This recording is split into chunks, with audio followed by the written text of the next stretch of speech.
Hey, what's up, my people? How y'all doing out there today? It's your boy Has Hade, Lolmixradio. This is Let's Talk About It, Part 3. Today I want to discuss something you all love. Money. But more specifically, we're going to call this one the value episode.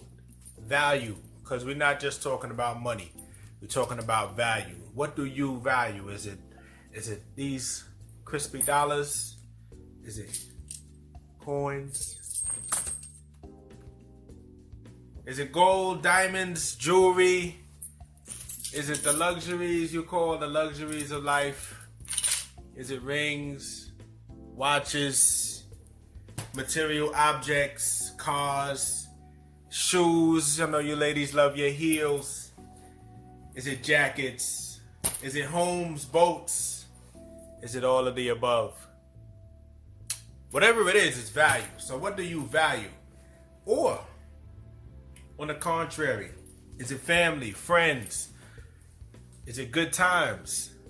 Is it fun? Is it laughter? What do you love? What do you value? Why do you value it? Huh? Do you value it because you've been taught to value it? Do you value it because it makes your life richer? It gives you a reason to be here. Substance. It's a good question, right? I guess we value a little bit of it all. Some of us have a lot of wealth, a lot of money, many monies. Some of us have none. Some of you right now listening to this have $1.25 in your pocket right now. Maybe $1.25 in your bank account. Some of you listening right now might have tens of thousands in your bank account. Hundreds of thousands. Shoot, you might be rich as King Tut. But the person who has all the wealth, the physical wealth, the money, is not necessarily richer than the person who has none of the wealth, the money. And what I mean by that is, there's a saying, I who has nothing has everything. And what it means is that you may not have all the money, right? But you may be just as happy inside as the person with all the money. You see, because sometimes you have all the money, but you can't do nothing. You see, you can have too much money, and you can wind up bitter. You could be very unhappy. Money can make you unhappy in some instances.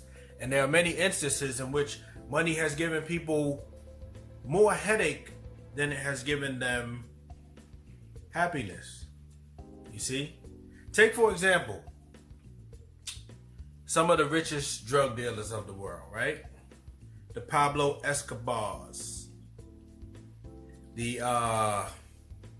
El Chapos, those who have amassed amazing fortunes in terms of physical wealth, right? But who can do nothing with it? Who it brings to them only misery. Police chasing you all day. You can't spend it, can't go outside, can't do nothing. People trying to kill you. What good is the money? You see what I'm saying? You have too much of it. Take, for example, Jeff Bezos. Jeff Bezos, the richest man on the planet right now. This man's worth in excess of $100 billion. Jeff Bezos, right? So this guy's got $100 billion in the bank. He owns Amazon, controls the products you purchase. Started from, he had a little money. You know, his pops lent him some money and stuff. He didn't start from broke like many of us, but he started from, nominal wealth. So this man amassed his fortune. Now here comes this COVID-19 situation. This is 2020 for you, those of you who are going to be watching this in the future. So they have this virus going around, And people, he told us, the employees of his company, if you need time off because you're sick, use your medical days or borrow days from a fellow employee. But though I have $100 billion in my account, I will not pay for your sick days. He could pay for their sick days for the next 10 years and it wouldn't even touch his bank account. All of the employees. So, what am I saying that for? What I'm saying that for is that just having all the money doesn't necessarily make you the greatest guy either. A lot of people with money are assholes. A lot of people without money are assholes too.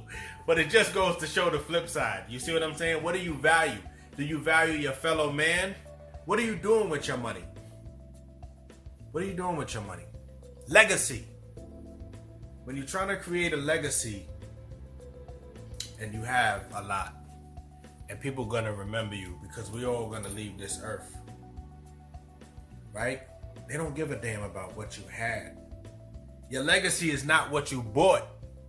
It's not, oh, he had cars, he had jewelry, he had this, that. Nobody cares you had Rolexes and all of that. That's great while you're here, Dalliancing. But what did you do for the planet? What did you do for those who needed you? What did you do for those who were in need in general?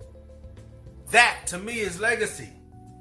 You see, I got a lot of friends and a lot of people in my circle whom I hold dear,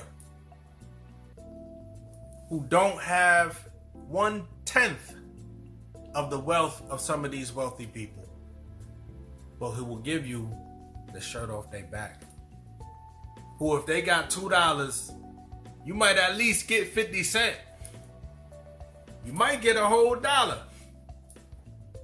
You see what I'm saying? Value. That goes back to value. What do you value? Do you value the people you love? Do you value the happiness, the circumstances, your overall condition on this planet? Or do you value what you can have, what you can hold, what you can possess, who you can possess? Money corrupts. Turns friends into enemies. They came up with a term called frenemies. Usually it's over money, women, or guys, or love, right? Or drugs, or a myriad of other nonsense. But those are the mains. So, when dealing with friends and family and money, right? This is just my experience. Sometimes when it comes to money, you gotta turn a friend into a business acquaintance. And I know some of y'all, oh, what the hell is he talking about? Yeah. But it's true. A friend wants to borrow money. Okay, you got $1,000 in your drawer, right? Friend wants to borrow $200. I'm behind on my car note, please let me go. I need $200. Can I borrow $200? You gotta decide. Am I gonna lend this person $200? What's your rule? Am I gonna lend this person $200? What if they don't pay me back? You see, look ahead. What if they don't pay me back? How am I gonna deal with that?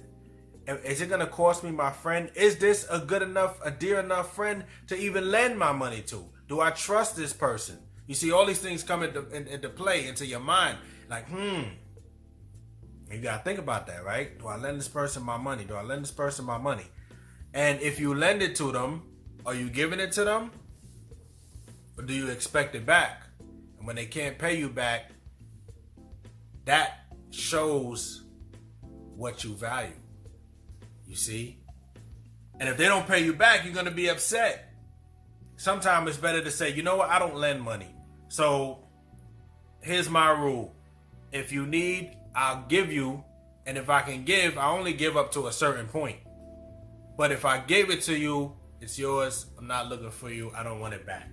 But because I was able to do it, so I do it. You see what I'm saying? If I can't do it, I'm just going to tell you, it's not going to happen. I can't help you today. And sometimes that's the best way to do it. see? So,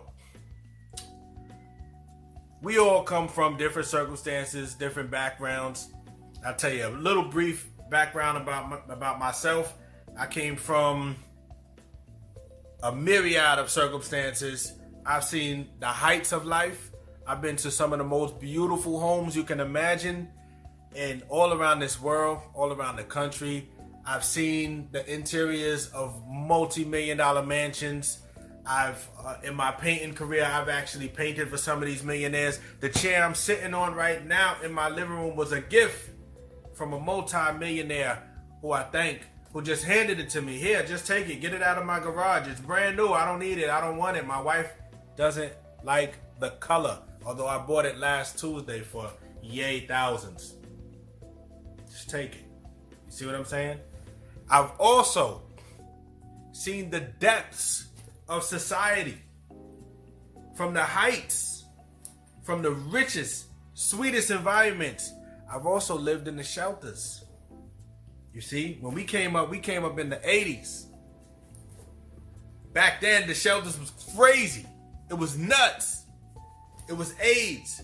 It was crack. It was coke, dope. It was insane. It's not like how it was today. It was rats, roaches, New York City, Concadiora. Some of y'all know what I'm talking about. So, what that says is that it's given me a great worldly perspective. And I thank God, I thank my mom, I thank the people who assisted me in coming about that perspective. My great friends, my dear family, my grandfather. So, being that I've been able to see wealth in the physical sense, and I've also been able to see extreme poverty in a physical sense, I've been able to blend those two mentalities together, you see, to come up with a mind state that fits right in the middle and gives myself a perspective of value. When I came up, right, we didn't have so much money. So when the new Jordans came out, I remember the Jordan 5s came out. The Jordan 5s, I wanted those. They were like the black and red with the mesh on the side. And they were like 120 or something like that, 130.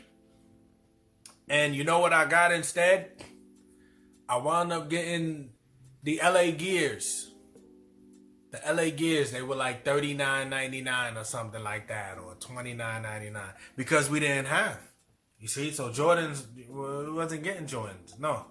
When I wanted the Patrick Ewings, I wound up with the Olympians. Y'all, some of y'all remember Olympians from Payless and Favor and all that, and the front be talking in like a week. So a lot of my friends, though, they would get the Jordans. They would get the Patrick Ewings. They would get the things they wanted, the race cars and the this and the that, and the Sega and the Nintendo and all that, and the Guess jeans and the Boss jeans and all that. And I couldn't get those things because we didn't have the money. And I used to curse those times. Curse them. Why was I ever born in this and that? You know, I had no perspective. But now looking back, I realized what I had that was so valuable. So valuable that to this day, it means more to me than any of those things do or did. And what I had was love. My mother loved me. And although I couldn't get the material things I wanted at that time, I was able to get the love and attention that I needed to push me forth to being a better human being, or at least I hope I am, and to being somebody with a better perspective on life and how to value and what to value family, friends, relationships. The things that money can't buy meant more than the things that money could buy or can buy. And now I realized that some of those friends I had who didn't have the love but had the material were wound up out of balance now. You see what I'm saying? It wound up out of balance. I got more dead friends than live ones, because the years take their toll on our people. But I learned value. So at the end of the day, or the beginning, however you look at the glass, half full, half empty, whatever, this may be what you value, but don't let this be your God. Don't be a victim to this. Don't be a slave to this. Love your people. Love yourself. Love your family. Love those who care about you and who love you. The world will take care of you. You're going to be all right. It's your boy Has Hade. I'm going to see you guys on the next one. Love, love, love. And more love. Peace.